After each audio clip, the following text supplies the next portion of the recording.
Pelas leis correntes no Brasil, uma gestação que coloca em risco a vida da mãe pode ser interrompida se assim a mãe desejar. Como a igreja nos orienta em relação a essa situação específica? Em relação ao aborto, não é? Que é um aborto. Sim. A orientação da igreja é que não, em nenhuma circunstância é admissível. Em nenhuma circunstância é admissível o aborto. Ou seja, em nenhuma circunstância é permitido retirar uma vida inocente, ainda que seja para salvar outra vida.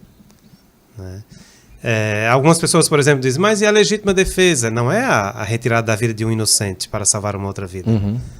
A legítima defesa é relativizar a vida do inimigo injusto em defesa de um inocente que está sendo ameaçado. E também não é autorização, você pode usar aí depois um bocado de pergunta sobre isso, não é autorização para matar. Então o aborto não, em nenhuma circunstância é autorizado. Mesmo quando põe em risco a vida da mãe, o médico não pode fazer a escolha por matar a criança. Ele deve tentar até o fim salvar as duas pessoas. Então, nesse caso, de forma natural, vai até o fim para ver... Pode ocorrer o óbito dos dois, ou de um ou de outro. Um ou de outro. Vai tentar salvar os dois, em todos os momentos. É claro que nem sempre é possível, mas às vezes acontece de salvar os dois. Sim. Mas não cabe ao médico tomar a decisão de matar um dos dois. Nem a família, nem ninguém. Então, João Paulo II, na Evangelium Vitae, ele fechou a questão. Então, ele proclamou em forma quase que dogmática, nós, assim, tendo ouvido a igreja e os bispos, tendo a unanimidade do colégio episcopal, nós e o Espírito Santo decidimos. Ponto final. Acabou. Em nenhuma circunstância. É claro que estamos falando disto. Outra coisa é uma pessoa que cometeu o aborto no momento de desespero, e aí existem vários atenuantes para aquela pessoa.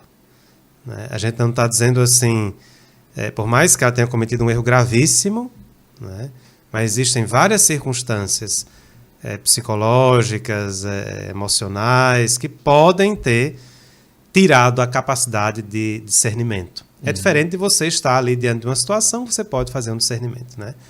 Então, nós sabemos que existe um drama gigantesco por trás da questão do aborto. Nós não estamos relativizando este drama. Porém, o aborto, em todas as circunstâncias, é inadmissível para a fé cristã.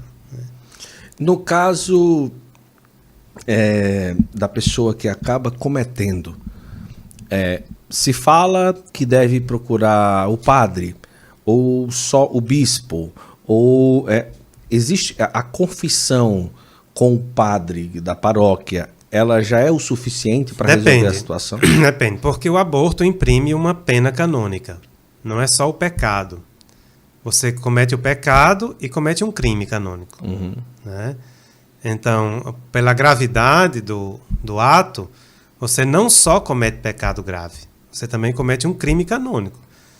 Como católicos batizados, nós somos submissos não só às leis civis, mas também às leis canônicas. Se você não sabia, agora ficou sabendo que pode, inclusive, ser punido pelas leis canônicas. Então, nós estamos submetidos a 2 códigos legislativos, aquele civil e aquele canônico. Pela lei canônica, esse é um crime gravíssimo que acarreta na excomunhão imediata e sem precisar ser declarada. Ou seja, não precisa que a igreja declare que você está excomungado. Pelo próprio ato, você já está fora da comunhão com a igreja. Olha só. Isso significa que antes de você receber a absolvição, porque a absolvição é para os católicos, ou seja, é para quem está em comunhão com a igreja, você precisa retirar a pena canônica. Então, você precisa recorrer a um sacerdote que tenha a capacidade de retirar a pena canônica.